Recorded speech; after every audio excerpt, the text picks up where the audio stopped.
इस वीडियो में हम क्लास 10 के गणित का फर्स्ट चैप्टर वास्तविक संख्या के इंट्रोडक्शन को सीखेंगे।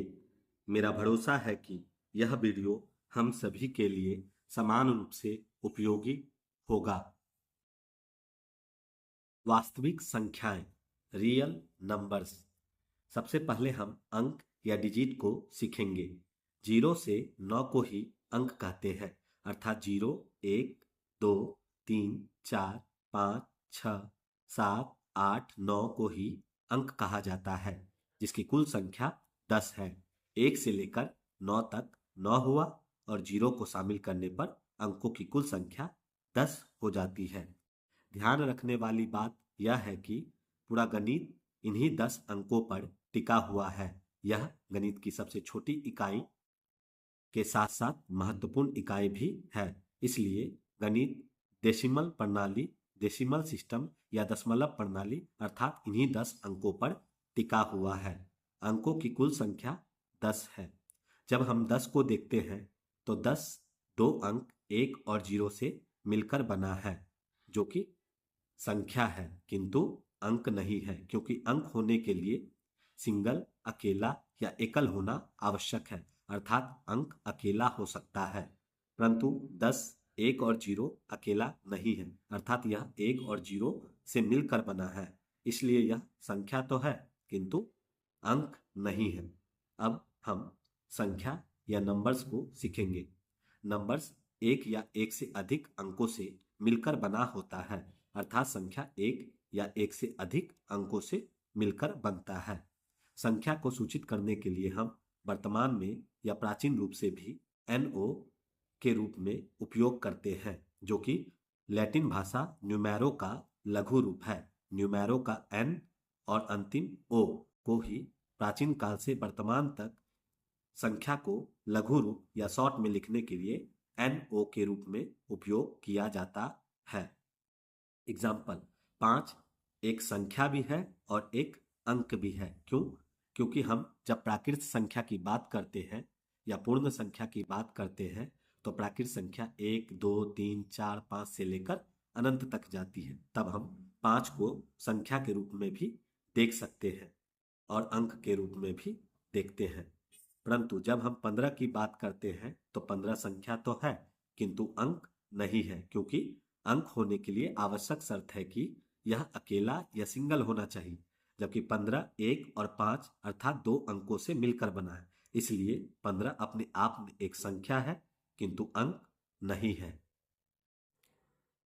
संख्याओं का वर्गीकरण, अर्थात हम अब अलग अलग प्रकार के संख्याओं को जानेंगे और सीखेंगे।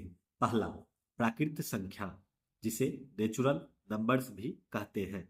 वे संख्याएं जो 1 से शुरू होती है और अनंत तक बढ़ती जाती है प्राकृत संख्याएं कहलाती हैं।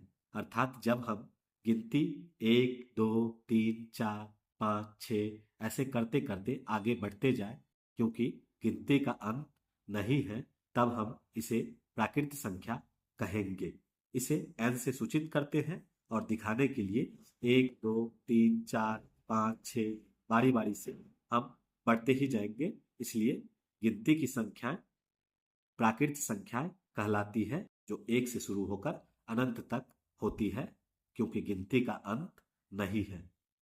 2, पूर्ण संख्या, जिसे अंग्रेजी में होल नंबर्स भी कहते हैं। वे संख्याएं जो 0 से शुरू होती है और अनंत तक बढ़ती जाती है पूर्ण संख्याएं कहलाती है, अर्थात यह 0 से शुरू होकर अनंत तक बढ़ती जाती है। इसे W से दिखाते हैं, जो 0, 1, 2, 3, 4, 5, 6 बारी बारी से अनंत तक बढ़ती जाती है। ध्यान देने वाली बात यह है कि 1, 2, 3, 4, 5, 6 यह प्राकृत संख्या है और इसमें केवल 0 शामिल हुआ है। इसलिए अन्य परिभाषा के रूप में कहा जा सकता है कि जब प्राकृत संख्या में 0 शामिल कर लिया जाता है तो यह पूर्ण संख्या बनाती है या पूर्ण संख्या कहलाती है। 3, पूर्णांक संख्या, जिसे इंटीजर्स कहते हैं। वे संख्याएं जो ऋणात्मक संख्याओं, शून्य और धनात्मक संख्याओं से मिलकर बनती है पूर्णांक संख्या कहलाती है। अर्थात हमारे पास 3 प्रकार के संख्या हो सकते हैं, जैसे 2 जो कि आगे प्लस है अर्थात धनात्मक है, ये -2 भी लिखा जाता है, हम लोग देखे हैं, अर्थात इसके आगे माइनस है, और 0 जो ना तो माइनस है और ना ही प्लस है। अर्थात हमारे पास 3 तरह के संख्याएं हैं, ऋणात्मक, धनात्मक और शून्य। इन तीनों को जब शामिल कर लेते हैं तो हमें पूर्णांक पाते हैं या इन्हें पूर्णांक संख्या कहते हैं, जिसे जेड से सूचित किया जाता है, और यह अनंत से -4, -3, -2, -1, 0, 1, 2, 3, 4 से अनंत तक बढ़ती है। ये धनात्मक है और ये ऋणात्मक है, ये शून्य है। इस प्रकार पूर्णांक संख्या प्लस वाला, माइनस वाला और 0 तीनों से मिलकर बनती है। सम संख्या, इवन नंबर्स, वे संख्याएं जो 2 से पूर्णतः या पूरी तरह विभाजित होती है या हो जाती है, उसे सम संख्या कहते हैं, या वे सम संख्याएं कहलाती है। अर्थात जिसे 2 से भाग लगाने पर वह पूरी तरह से कट जाती है, उसे सम संख्या कहते हैं। 2, 4, 6, 8, 10, 150, 1768 ऐसी अनंत संख्याएं हो सकती है जो सम संख्या है, अर्थात इसे 2 से भाग लगाने पर यह पूरी तरह से भाग लग जाएगी या कट जाएगी। नोट, जिन संख्याओं के अंत में 0 होता है, 2, 4, 6, 8 होते हैं, वे संख्याएं सम संख्या होगी ही, क्योंकि इसे 2 से भाग लगाए जाने पर यह पूरी तरह से कट जाएगी। उदाहरण के लिए, इतनी बड़ी संख्या का अंतिम अक्षर 2 है या अंतिम डिजिट 2 है, इसलिए हम कह सकते हैं कि यह सम संख्या है, क्योंकि इसे 2 से भाग लगाने पर यह पूरी तरह से कट जाएगी या विभाजित हो जाएगी। इसी तरह एक और बड़ी संख्या है जिसका अंतिम अक्षर 6 है, अर्थात जब इसे 2 से भाग लगाया जाएगा तो यह पूरी तरह से विभाजित हो जाएगी, इसलिए यह भी एक सम संख्या है। इसलिए हमें संख्या का अंतिम अक्षर देखना है। अगर 0 है, 2 है, 4 है, 6 है, 8 है, तो वह सम संख्या होगी।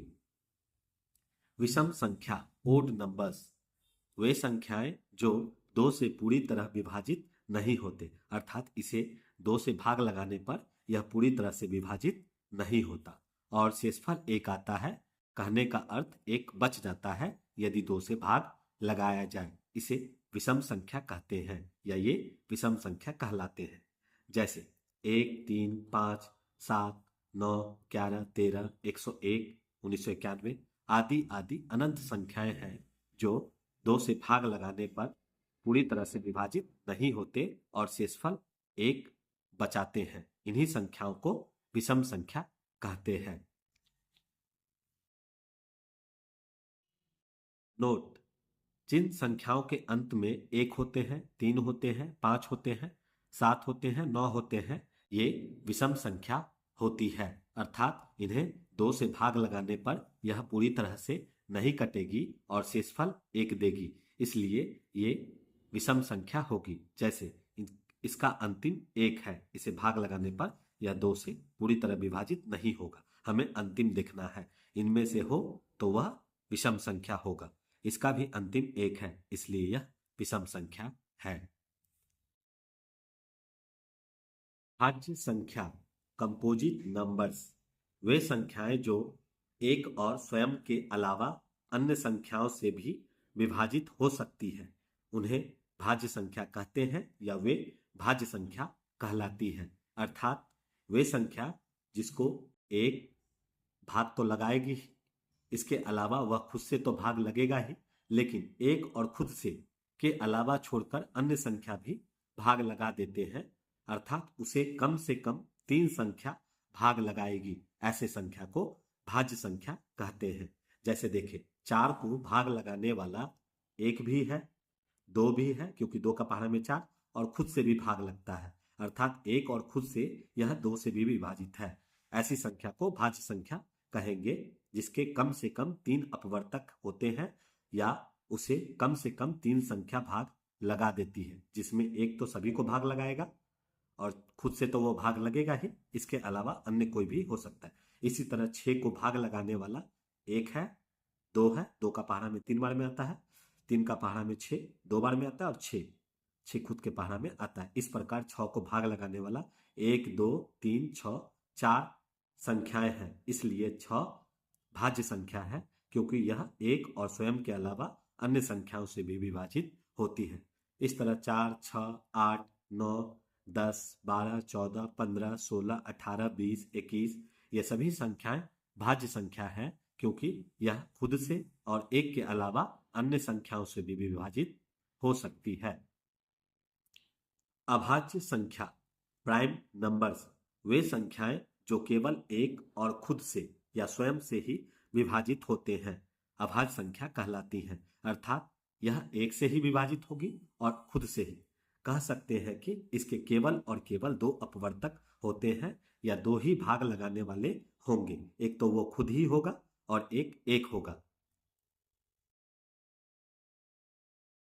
उदाहरण के लिए 2 3 5 7 11 13 17 19 23 ये सभी संख्याएं अभाज्य संख्याएं हैं, क्योंकि यह स्वयं से और 1 से ही विभाजित होती है, या इसके केवल 2 अपवर्तक है। जैसे 2 को भाग लगाने वाला एक तो 1 है, एक खुद है, इसके अलावा 2 को भाग कोई नहीं लगाता, इसलिए 2 अभाज्य संख्या है।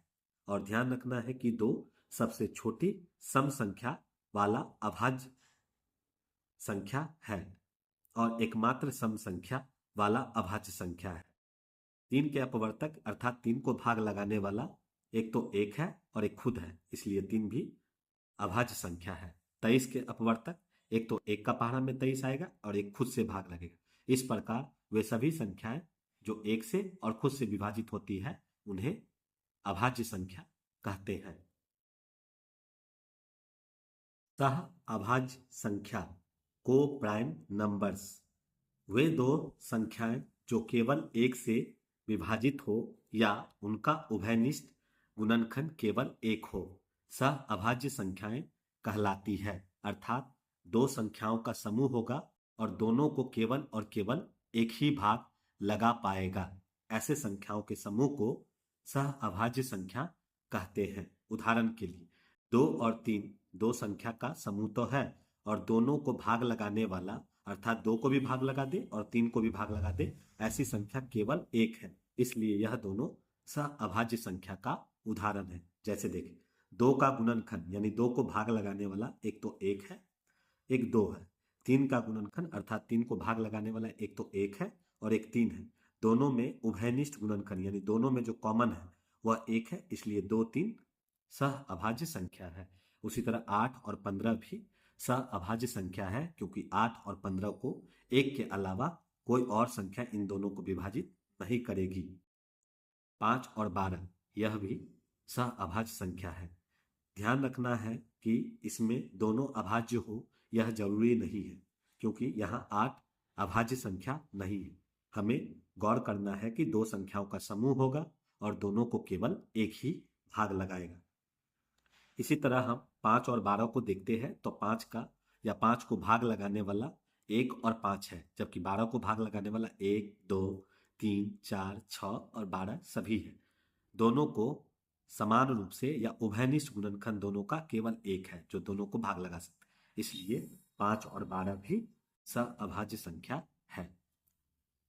जुड़वा अभाज्य संख्या ट्विन प्राइम नंबर्स 2 अभाज्य संख्याएं जिनके बीच सिर्फ 2 का अंतर हो जुड़वा अभाज्य संख्या कहलाती है। अर्थात इसमें दोनों अभाज्य संख्या होगा। 3 और 5 दोनों अभाज्य है, 5 और 7 दोनों अभाज्य है, 11 और 13 दोनों अभाज्य है, 17 और 19 दोनों अभाज्य है, और दोनों के बीच में अंतर केवल और केवल 2 है। जैसे 3 से 5 के बीच की दूरी 2 है, 5 में से 3 घटाएंगे तो 2 आएगा।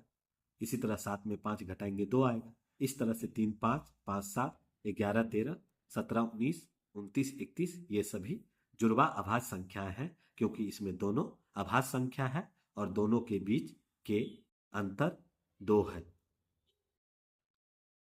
परिमेय संख्या रेशनल नंबर्स वे संख्याएं जिसे p बटा q के रूप में लिखा जा सकता है, जहां p और q पूर्णांक हो, अर्थात p और q प्लस माइनस और शून्य तीनों हो सकता है, क्योंकि पूर्णांक हमने पढ़ा है कि प्लस वाला संख्या, माइनस वाला संख्या और शून्य तीनों हो सकता है।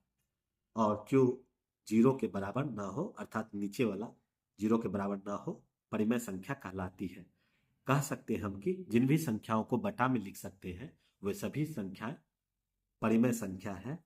इसे q से दिखाते हैं। q को p बटा q के रूप में लिखा जा सकता है या बटा में लिखा जा सकता है, जहां p और q बिलोंग करेगा, यानी z यानी इंटीजर या पूर्णांक में ही पी क्यू आ सकता है, लेकिन क्यू जीरो के बराबर नहीं होना चाहिए। जीरो के नीचे हम एक लिख सकते हैं, अर्थात पी और क्यू, यहाँ पी जीरो है और क्यू एक है।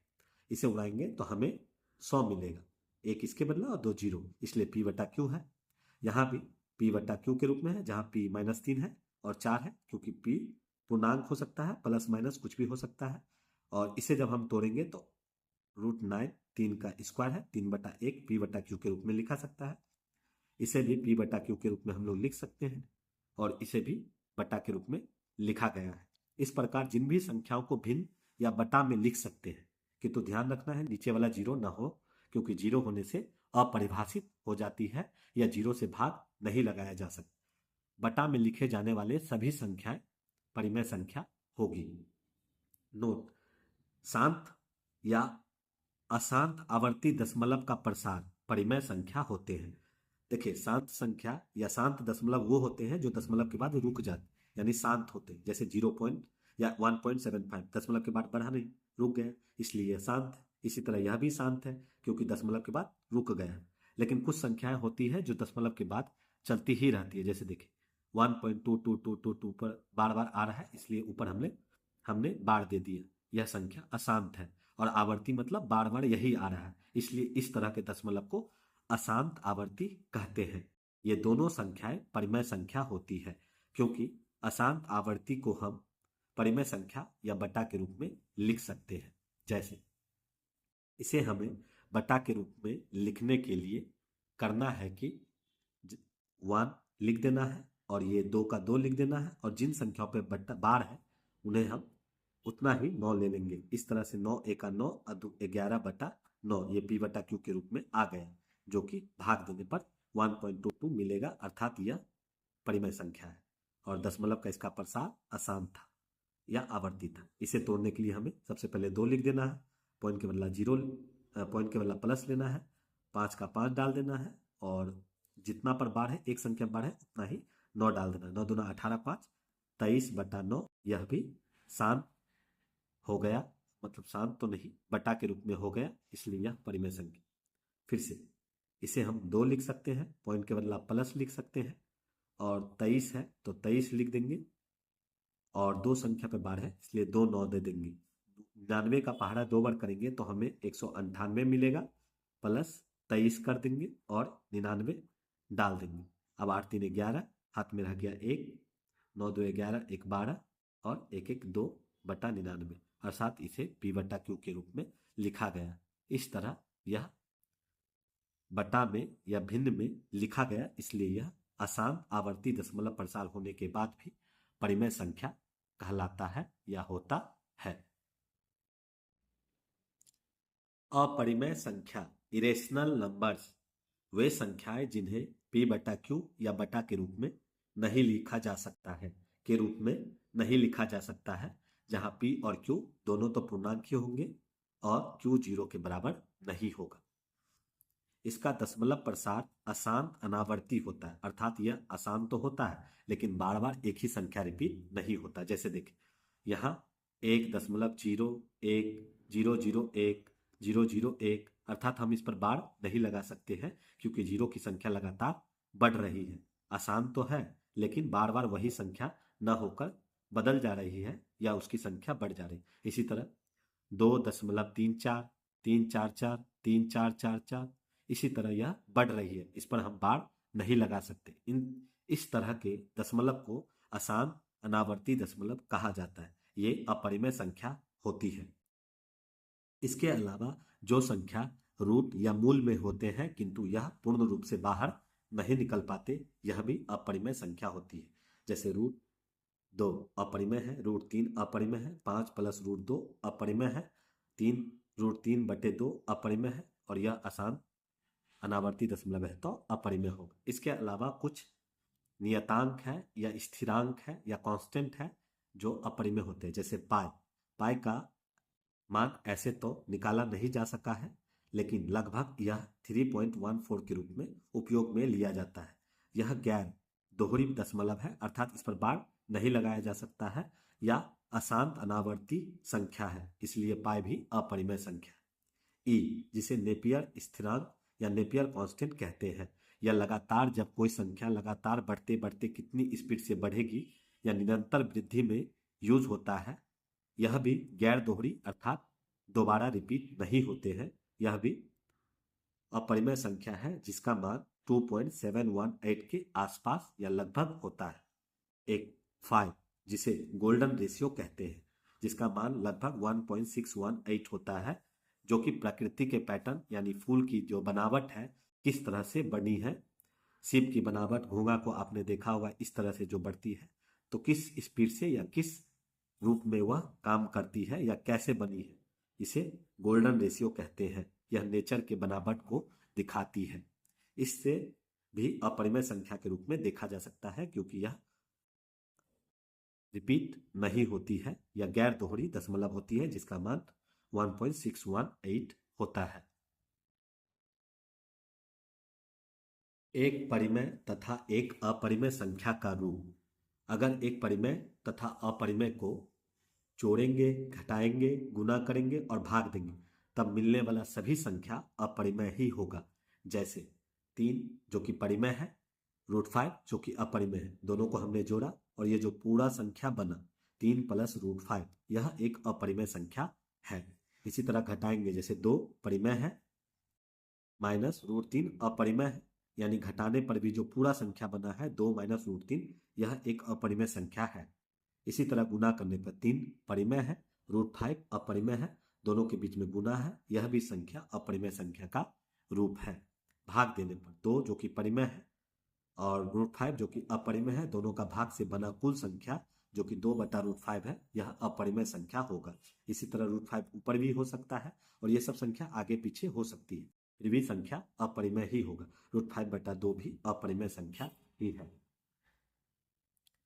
अब हम वास्तविक संख्या को जानेंगे, जो कि कक्षा 10 का चैप्टर का नाम भी है।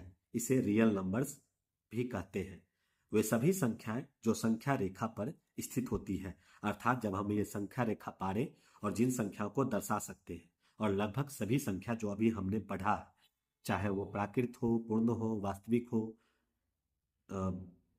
अभाज्य संख्या हो, भाज्य हो, परिमेय हो, अपरिमेय हो, पूर्णांक हो, सभी संख्याओं को संख्या रेखा पर दिखा सकते हैं। संख्या रेखा पर दिखाए गए सभी संख्या को वास्तविक संख्या कहते हैं।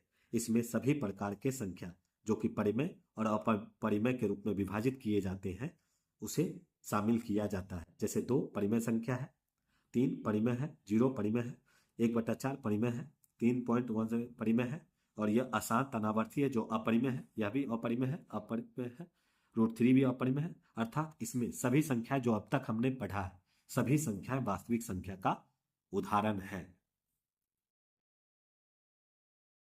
काल्पनिक संख्याएं या अवास्तविक संख्याएं, जिसे हम इमेजिनरी नंबर्स भी कहते हैं।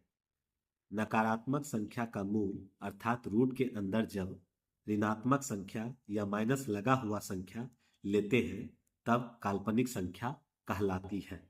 अर्थात रूट के अंदर माइनस या ऋणात्मक चिन्ह लगा हुआ संख्या लेने से यह काल्पनिक संख्या या अवास्तविक संख्या बनाती है।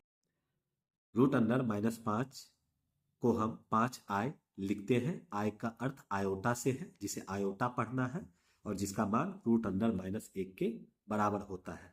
रूट अंडर -5 को हम इस प्रकार लिख सकते हैं, रूट अंडर -1 को 5 से गुना करेंगे तो ये आ जाएगा, और इसका मान i होता है, इसलिए 5i हम काल्पनिक संख्या या रूट अंडर 5 के बदला लिखते हैं। इसी तरह रूट अंडर -4 को 4 का रूट 2 होता है और माइनस लगा है तो i लगा देंगे।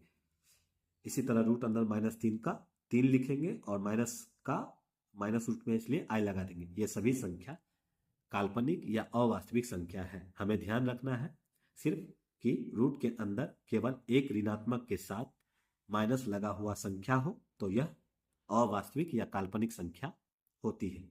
अब तक हमने जो भी पढ़ा इसे शॉर्ट्स में देखेंगे। इन शॉर्ट्स, प्राकृत संख्या जिसे अंग्रेजी में नेचुरल नंबर्स कहते हैं, इसे n से सूचित करते हैं और यह गिनती की संख्या होती है जो 1 से शुरू होकर अनंत तक चलती है। इस तरह 1 2 3 4 5 से लेकर अनंत तक संख्या प्राकृत संख्या होती है। 2, पूर्ण संख्या जिसे अंग्रेजी में होल नंबर्स कहते हैं, इसे w से सूचित करते हैं और यह 0 से शुरू होकर अनंत तक चलती है, अर्थात 0 1 2 3 4 5 से लेकर अनंत तक चलती है जब गिनती 0 से शुरू होती है। तीसरा, सम संख्या जिसे अंग्रेजी में इवन नंबर्स कहते हैं, इसे कह सकते हैं जो संख्या 2 से भाग लग जाती है, जैसे 2 4 6 8 10 12, ये सभी सम संख्याएं। विषम संख्या, ओड नंबर्स, वे संख्याएं जो 2 से पूरी तरह विभाजित नहीं होती और शेषफल 1 बच जाता है, जो 1 3 5 7 9 11 13 15 से लेकर अनंत तक बढ़ती है, इन्हें विषम संख्या कहते हैं। भाज्य संख्या जिसे अंग्रेजी में कंपोजिट नंबर्स कहते हैं, जिसे 2 से अधिक संख्या भाग लगा देती है। जब हम 4 को देखते हैं तो 4 को भाग लगाने वाला 1 है, 2 है और 4, 2 से अधिक भाग लगा दिया इसलिए यह भाज्य संख्या है। 6 को भाग लगाने वाला 1 है, 2 है, 3 है, 6 है, अर्थात 2 से अधिक संख्या भाग लगा देती है, या जो एक और खुद के अलावा अन्य संख्याओं से भाग लगती है उसे भाज्य संख्या कहते हैं। 4 6 8 9 10 12 आदि भाज्य संख्या है। अभाज्य संख्या, प्राइम नंबर्स, वे संख्याएं जो केवल एक और खुद से भाग लगती है उसे अभाज्य संख्या कहते हैं। 2 को भाग लगाने वाला 1 है और 2 खुद ही है, 3 को भाग लगाने वाला 1 है और खुद ही है। इस तरह 2 3 5 7 11 13 ये सभी अभाज्य संख्या है। सह अभाज्य संख्या, को प्राइम नंबर्स, वे संख्याएं जो जोड़ा में होती है और दोनों को भाग लगाने वाला केवल एक होता है, अर्थात 2 और 3 को केवल एक भाग लगा सकता है, दोनों को, इसलिए यह सह अभाज्य संख्या है। 8 और 15 जो कि जोड़ा में है और दोनों को केवल एक ही भाग लगा सकता है, इसलिए यह सह अभाज्य संख्या है। 5 12 जोड़ा में है और दोनों को केवल एक ही भाग लगा सकता है, इसलिए इसे सह अभाज्य संख्या कहते हैं। जुड़वा अभाज्य संख्या, ट्विन प्राइम नंबर्स, वे संख्याएं जिनके बीच का अंतर 2 होता है, अर्थात 5 में से 3 घटाएंगे तो 2 आएगा, 7 में से 5 घटाएंगे 2 आएगा, 13 में से 11 घटाएंगे 2 आएगा, और दोनों ही अभाज्य संख्या होना चाहिए। 3 और 5, 3 भी अभाज्य संख्या है, 5 भी अभाज्य है। 5 और 7 दोनों के बीच का अंतर 2 है, दोनों अभाज्य संख्या। इस प्रकार 3 5 5 7 और 11 13 जुड़वा अभाज्य संख्या है। परिमेय संख्या, रेशनल नंबर्स, जिसे हम क्यू से दिखाते हैं और जिन संख्याओं को बटा या भिन्न में लिखा जा सकता है उन्हें परिमेय संख्या कहते हैं। जहां p और q दोनों ही इंटीजर होंगे, अर्थात यह प्लस भी हो सकता है, माइनस भी हो सकता है और शून्य भी हो सकता है, किंतु नीचे वाला अर्थात q 0 के बराबर नहीं होना चाहिए। ऐसे संख्या को परिमेय संख्या कहते हैं जिन्हें बटा में लिखा जा सकता है। जब हम 0.5 को तोड़ते हैं तो पॉइंट के बदला 1 आया और इस 5 के बदला 0 आया। इसे काट कर हम लोग 1/2 पाते हैं, अर्थात p/q हुआ, इसलिए इसे बटा में लिखा जा सकता है और इसलिए इसे परिमेय संख्या कहेंगे।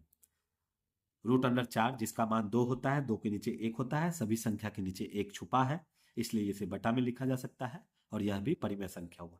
22/7 भी परिमेय हुआ क्योंकि p/q में इसे लिखा गया। और 1.23 पर बार, जो संख्या बार बार आती है उसे बार डालकर लिखा जा सकता है। जिन संख्याओं पर बार होती है वास्तव में वो परिमेय संख्या होती है क्योंकि हम इसे बटा में लिख सकते हैं। अपरिमेय संख्या, इरेशनल नंबर्स, वे संख्याएं जिसे बटा या p/q के रूप में नहीं लिखा जा सकता तथा वो रूट में हो और रूट से पूरी तरह से बाहर ना आए। जैसे यहाँ रूट से 4 के बदला 2 तो आ गया, लेकिन √3 का बदला हम लोग पूरी तरह से बाहर नहीं निकाल सकेंगे, इसलिए ऐसी संख्या अपरिमेय संख्या कहलाती है। पाई, नेपियर कांस्टेंट, 5 या गोल्डन रेशियो, √3, 5 माइनस √2, 1.01, अशांत अनावर्ती दशमलव जिस पर बार नहीं लगाया जा सकता और परिमेय संख्या होती है। वास्तविक संख्या, रियल नंबर्स, वे सभी संख्याएं जो या तो परिमेय होगी या अपरिमेय होगी। सभी संख्या वास्तविक संख्याएं होगी। और अब तक हमने जितनी भी संख्या की बात की है वो सभी वास्तविक संख्याएं थी, जो या तो परिमेय थी या अपरिमेय थी। इसलिए सभी संख्या जो अभी हमने सीखा वे सभी वास्तविक संख्या है, अर्थात काल्पनिक संख्या को छोड़कर जितनी भी संख्या है सभी वास्तविक संख्या है। काल्पनिक संख्या जिसे इमेजिनरी नंबर्स कहते हैं, यह रूट के अंदर माइनस के साथ आता है, अर्थात रूट के अंदर यदि माइनस वाला संख्या लिया जाए, अकेला होना चाहिए माइनस, क्योंकि माइनस माइनस प्लस भी गुना में हो सकता है। यानी रूट के अंदर अकेला माइनस में आने वाला संख्या काल्पनिक संख्या होती है, जिसे हम 2i आयोटा के रूप में दिखाते हैं। अर्थात रूट के अंदर -4 जिसे 2i के रूप में दिखाएंगे, रूट अंडर 5i जिसे 5i के रूप में, या रूट अंडर -5 को 5i के रूप में दिखाते हैं। ये सभी काल्पनिक संख्याएं। अंक गणितीय या अंक गणित के आधारभूत प्रमेय, फंडामेंटल थ्योरम ऑफ अरिथमेटिक। प्रत्येक भाज्य संख्या वे संख्याएं होती है जो 2 से अधिक संख्याओं से भाग लगते हैं। प्रत्येक भाज्य संख्या को उसके अभाज्य संख्या के गुणनफल यानी गुना के फल के रूप में या गुना के रूप में लिखा जा सकता है। अर्थात जब हम 60 को देखते हैं तो 60 एक भाज्य संख्या है जिसे 2, 3, 5 अन्य संख्याएं भी भाग लगा देती है। इसे हम अभाज्य संख्या के गुना के टुकड़ा के रूप में लिख सकते हैं। 7 को हमने तोड़ा तो हमें 30 मिला, 30 को पुनः हमने तोड़ा तो 15 मिला, 15 को हमने 3 से तोड़ा तो 5 मिला। इस तरह से हम 60 को 2 गुना 2 गुना 3 गुना 5, 2 दूना 4 या 12 5 60 के रूप में लिख सकते हैं। ध्यान देना है कि यहाँ 2 अभाज्य संख्या है, क्योंकि अभाज्य संख्या का गुना के रूप में लिखा जाना है। यहाँ 2 अभाज्य संख्या है। अभाज्य संख्या वे संख्या है जो केवल एक और खुद से भाग लगती है। 3 अभाज्य है, 5 अभाज्य है। इसलिए इसे 60 को इस तरह लिखा जा सकता है, अर्थात भाज्य संख्या को अभाज्य संख्या के गुना के टुकड़ा के रूप में लिखा जा सकता है। यहाँ 2 2 बार है इसलिए पावर 2 डाल दिया, 3 एक बार है, 5 एक बार है, परंतु हम इसे 2 गुना 2 4 के रूप में नहीं लिख सकते। क्यों? क्योंकि 4 भाज्य संख्या है, अभाज्य नहीं है। 4 को 1, 2 और 4 यानी 2 से अधिक संख्या भाग लगाती है, इसलिए इसे इस तरह लिखा जा सकता है, किंतु इस तरह नहीं लिखा जा सकता। एक और उदाहरण लेते हैं। 84 जिसे हम तोड़ेंगे तो 2 से तोड़ेंगे तो 42 बार में आएगा, फिर 2 से तोड़ेंगे 21 बार में आएगा और 3 से 7 बार में आएगा। तो हम 84 को 2 गुना 2 गुना 3 गुना 7 के रूप में लिख सकते हैं, जो कि अंक गणित की फंडामेंटल आधारभूत प्रमेय है। 2 गुना 2 4, 4 गुना 3 12, 12 को 7 से गुना करेंगे 84 मिल जाएगा। 2 2 बार है इसलिए 2 पे पावर 2 गुना 3 गुना 7 लिख सकते हैं। इस तरह से प्रत्येक भाज्य संख्या को हम अभाज्य संख्या के गुना के टुकड़ा के रूप में लिख सकते हैं। इसे ही अंक गणित की आधारभूत प्रमेय कहते हैं के नाम से जाना जाता है। शांत तथा अशांत दशमलव। कोई भी भिन्न होगा यानी बटा में लिखा जाने वाला होगा जिसका नीचे वाला अर्थात q 0 के बराबर ना हो। अगर वो शांत होगा तो उसमें कुछ गुण होंगे, और वो जो गुण होंगे यानी q का रूप या तो नीचे 2 हो सकता है या 5 हो सकता है, या 2 पे पावर कुछ भी हो जाए, जैसे 2 3 5 कुछ भी पावर हो जाए, 5 पे पावर कुछ भी हो जाए, या 2 गुना 5 पर 2 गुना 5 के पावर के रूप में कुछ भी हो जाए। अगर इस तरह का रूप होगा तो वह जरूर शांत होगा, अर्थात दशमलव के बाद रुक जाएगा, अन्यथा वह अशांत होगा। जैसे देखें 2.37 यहाँ पर दशमलव के बाद रुक गया है, इसलिए इसे शांत दशमलव कहा जाता है। 6.0075 दशमलव के बाद रुक गया है, इसलिए इसे शांत दशमलव कहा जाता है। और शांत होने के लिए शर्त है कि जो नीचे वाला अर्थात क्यू होगा वो या तो 2 हो या 5 हो, या 2 पे पावर कुछ भी हो, या 5 पे पावर कुछ भी हो, या 2 पे पावर कुछ भी हो गुना 5 पे पावर कुछ भी रूप का हो, तो वह शांत होगा। अन्यथा इसके अलावा जो भी संख्या होगा वह अशांत होगा। हम इसे काट के भी पहले जांच कर लेंगे। 11/2 जिसे हम भाग देते हैं तो 2 का पहाड़ा में 5 बार में आया, घटा लिए 1 आया बच के, पॉइंट टूटा रहे 10 आया, 2 का पहाड़ा में 5 बार में 10 आया, अर्थात 11 नीचे 2 था, भाग लगाए तो 5.5 अर्थात यह पूरा पूरी कट गया, अर्थात यह शांत दशमलव है। हमने कैसे कहा? क्योंकि नीचे 2 था इसलिए शांत दशमलव होगा, क्योंकि शांत दशमलव होने के लिए नीचे 2 5 या 2 5 का गुणन या 2 पे पावर कुछ भी या 5 पे पावर कुछ भी के रूप का हो तो यह सभी शांत दशमलव होगा। एक और उदाहरण लेते हैं। 19/5 एक शांत दशमलव है, अर्थात इसे भाग देंगे तो यह दशमलव के बाद पूरी तरह से रुक जाएगा या कट जाएगा। जैसे देखें, 19 को हम 5 से भाग लगाए तो 3 बार में 15 से भाग लगाया, घटा दिए तो 19 में से 15 गया 4, पॉइंट बैठाए तो 0 उतारे, 5 का पहाड़ा में 8 बार में 40, दशमलव के बाद पूरी तरह रुक गया, इसलिए यह शांत है। और हमने पहले ही कह दिया था कि नीचे चूंकि 5 है इसलिए यह शांत होगा। इसके अलावा इसका दशमलव क्या होगा तो इसे हम आसानी से बता सकते हैं, क्योंकि नीचे 2 और 5 का गुना है अर्थात शांत ही होगा। यह इसका दशमलव प्रसार कैसा होगा, अर्थात यह रुकेगा कि नहीं रुकेगा, रुक जाएगा, क्योंकि नीचे 2 पे पावर 3 है जो कि शांत होगा, 5 पे पावर 3 है यह भी शांत होगा।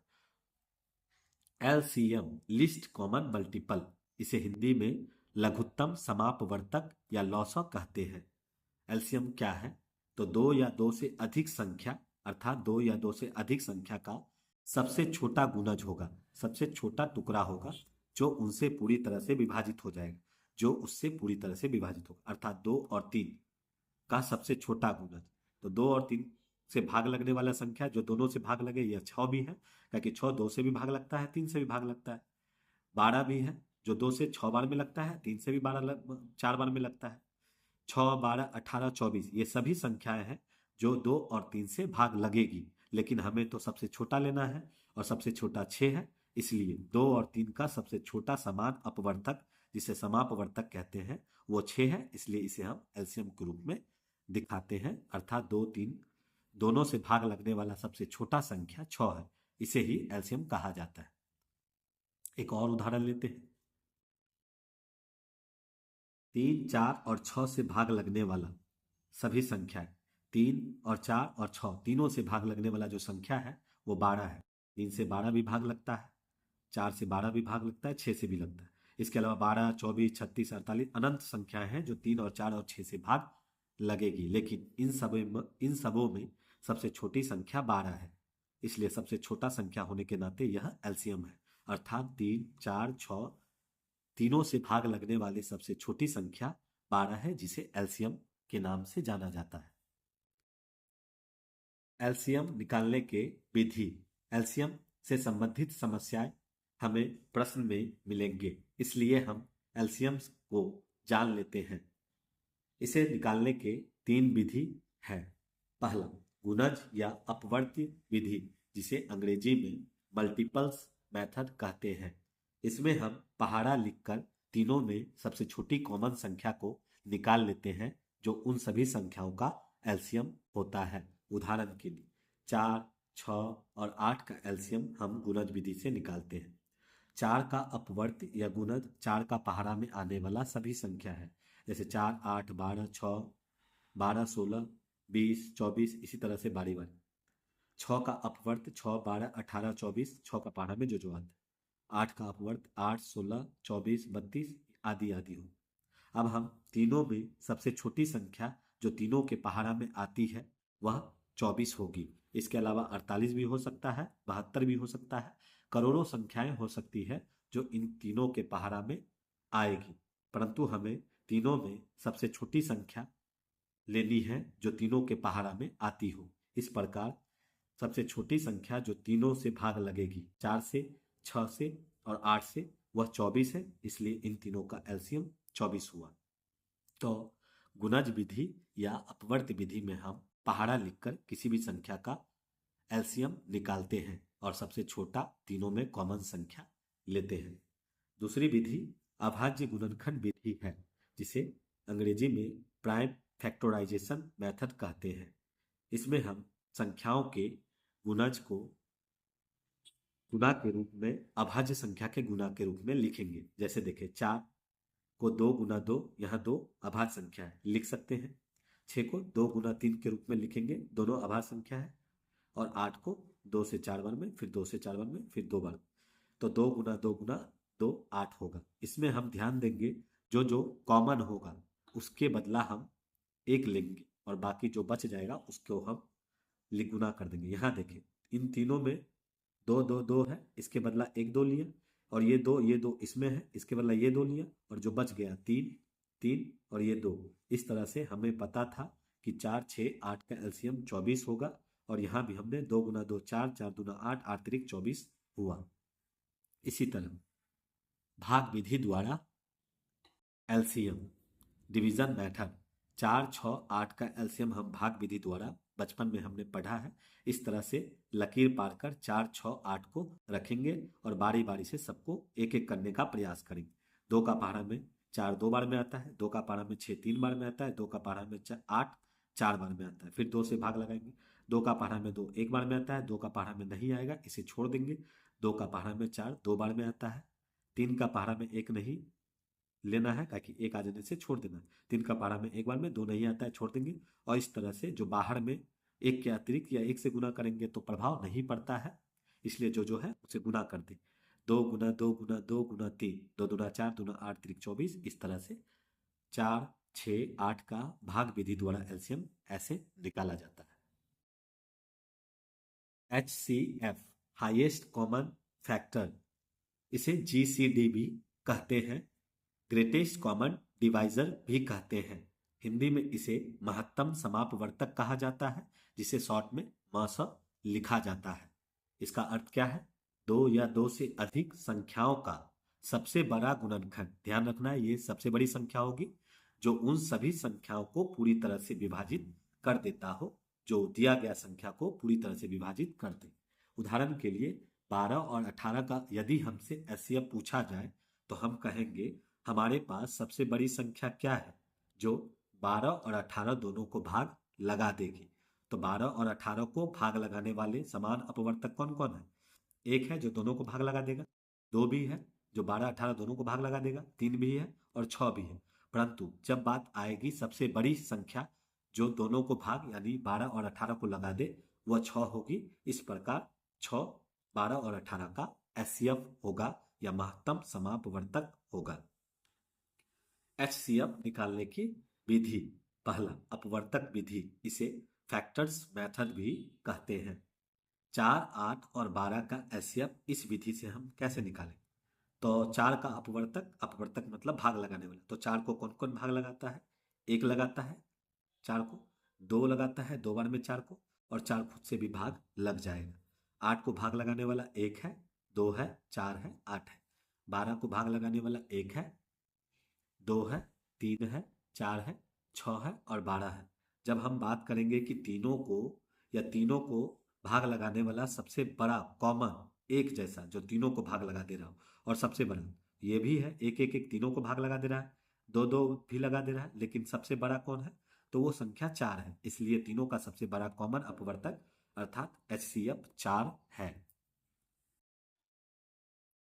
अभाज्य गुणनखंड विधि द्वारा एचसीएफ, प्राइम फैक्टराइजेशन मेथड, इसमें हम संख्याओं को अभाज्य गुना के टुकड़ा के रूप में लिख सकते हैं। जैसे 4 को 2 गुना 2 के टुकड़ा के रूप में, 8 को 2 गुना 2 गुना 2 के रूप में, और 12 को 2 गुना 2 गुना 3 के रूप में लिख सकते हैं। अब हमें देखना है कि तीनों में कॉमन क्या क्या आ रहा है जो तीनों में हो।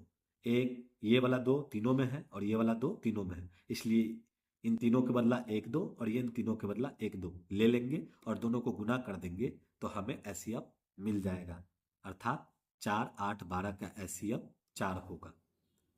भाग विधि द्वारा या डिवीजन मेथड द्वारा एचसीएफ 6 और 9 का एचसीएफ हम कैसे निकालेंगे? भाग विधि, इसमें सबसे पहले हम बड़ी संख्या को छोटी संख्या से भाग देंगे। जैसे यहाँ 9 है तो 9 को भाग लगाने के लिए हम 6 का पहाड़ा एक बार पढ़ेंगे तो घटा लेंगे तो 3 बचेगा। अब चूंकि यह नहीं कटा तो अब इसके बाद हमें ये यहाँ लाना होगा, ठीक है। तो 3 जो बच गया है इसमें 6 से भाग लगा देंगे या 6 को भाग लगा देंगे। 3 का पहाड़ा में 2 बार में 6 आ गया, जो अंत में सबको भाग लगा देगा वही संख्या उसका एचसीएफ होगा, अर्थात 6 9 का एचसीएफ 3 होगा। इसी तरह 15 और 35 का एचसीएफ, तो जो बड़ी संख्या है उसमें छोटी संख्या से भाग लगाएंगे। 35 है, 15 का पहाड़ा 2 बार पढ़ेंगे तो 30 आएगा, घटा लेंगे तो 5 आएगा। चूंकि 5 बच गया है इसलिए 5 से 15 को भाग देना है, तो 15 को भाग दिया तो 5 से 3 बार में 15 आ गया और अंत में जो भाग लगाया वही एचसीएफ है, अर्थात 5 और 15 का एचसीएफ 5 और 35 का एचसीएफ 5 हुआ।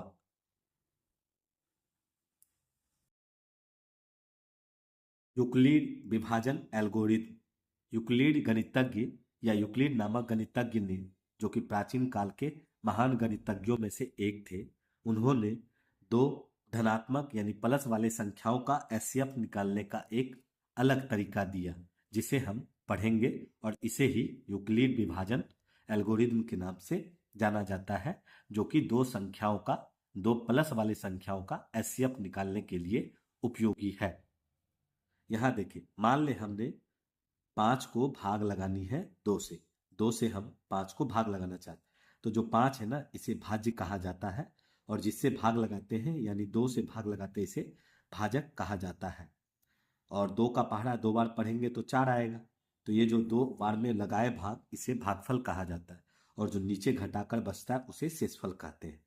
अर्थात यहाँ 5 भाज्य है, 2 भाग लगाने वाला भाजक हुआ, जितना बार में भाग लगा भागफल कहलाया, और जो बचता है उसे शेषफल कहते हैं। याद रखने वाली बात यह है कि यहाँ जो शेषफल होगा वो हमेशा भाजक से कम होगा, अर्थात ये जो वैल्यू है हमेशा इससे कम होगा या 0 के बराबर होगा।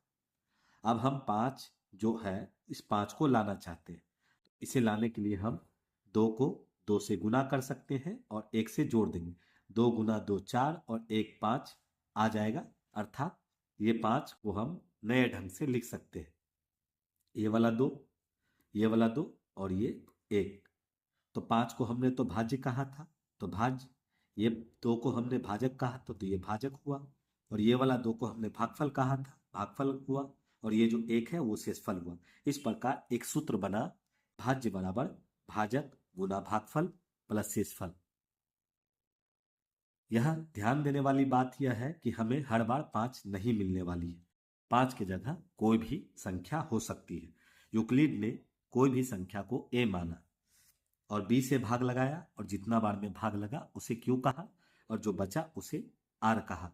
तो हमें 5 लाना था, जिस तरह a लाना है तो हमें क्या करना होगा, इसे गुना करना होगा, यानी bq को गुना करना है और ये वाला जोड़ना है।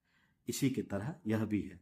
ध्यान रखना है कि a जो होगा वो हमेशा b से बड़ा होगा, और जो r है ना वो 0 के बराबर हो सकता है या 0 से बड़ा होगा, यानी ये जो r है 0 के बराबर हो सकता है या 0 से बड़ा होगा। जैसे यहाँ 1 बड़ा है, लेकिन ये हमेशा b से छोटा होगा, अर्थात ये जो r है वो इससे हमेशा छोटा होगा।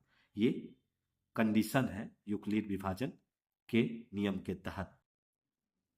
a equal to B Q plus R को ही यूक्लिड विभाजन एल्गोरिथम कहते हैं, और इसी का हम बार बार उपयोग करके एचसीएफ निकालेंगे। इसका उपयोग हम तब तक करेंगे जब तक कि शेषफल यानी r जो है 0 के बराबर ना हो जाए, और जब r 0 हो जाएगा तो जो b है जो भाजक है वही उन दोनों संख्याओं का एचसीएफ होगा। अगर ये समझ में नहीं आया तो उदाहरण से हम इसे आसानी से समझ सकते हैं। उदाहरण के लिए देखें, मान लें हमें 135 और 225 का एचसीएफ यूक्लिड विभाजन से निकालनी है, तो इसमें जो बड़ी संख्या है उसे हम a मान लेते हैं, यहाँ जैसे बताए थे हम लोग, और जो छोटी संख्या उसे हम b मान लेंगे। यूक्लिड विभाजन कहता है कि a equal to B Q plus R होगा, और तब तक लगेगा जब तक कि r जो है 0 के बराबर ना हो जाए। तो यहाँ हम भाग देकर देख लेंगे। 225 में 135 से भाग दिया तो 135 का पहाड़ा एक बार पढ़ना है, तो 135 और घटा करके 90 आया। अब a equal to B Q plus r लिखते हैं, तो a की जगह अपना 225 है लिख दिया हमने a की जगह, b के जगह पे हमें 135 मिला तो हमने लिख दिया, q के जगह पर हमें 1 मिला तो q के जगह पे हमने 1 लिख दिया, और r के जगह हमने 90 पाया तो 90 लिख दिया। यहाँ r देखते हैं तो r 90 है, 0 नहीं है। अगर 0 हो जाता तो ये वाला एचसीएफ हो जाता, जब नहीं है तो इसी फार्मूला को दोबारा यूज करेंगे, लेकिन अब की बार नियम या कुछ बदल जाएगा। ये वाला जो है ना ये a बन जाएगा, ध्यान देना है, ये a हो जाएगा और ये b बन जाएगा, और ये q होगा और ये r होगा। तो फिर से a के जगह हमने जो फार्मूला है a equal to B Q plus r, तो a के जगह हमने 135 लगाया, क्यों, क्योंकि बदल गया ये। b के जगह हमारे पास 90 है तो 90 लिखा, क्यों हमारे पास 1 है तो हमने 1 लिखा, और r जो है हमें 45 मिला तो हमने 45 लिख दिया। यहाँ फिर हम r जो है 0 के बराबर नहीं पाते हैं, तो यह क्रिया जारी रहेगी। अब हम ये जो 90 है ना उसे हम a मानेंगे और 45 से भाग लगाएंगे, और ये q होगा और r जो है 0 आ जाएगा।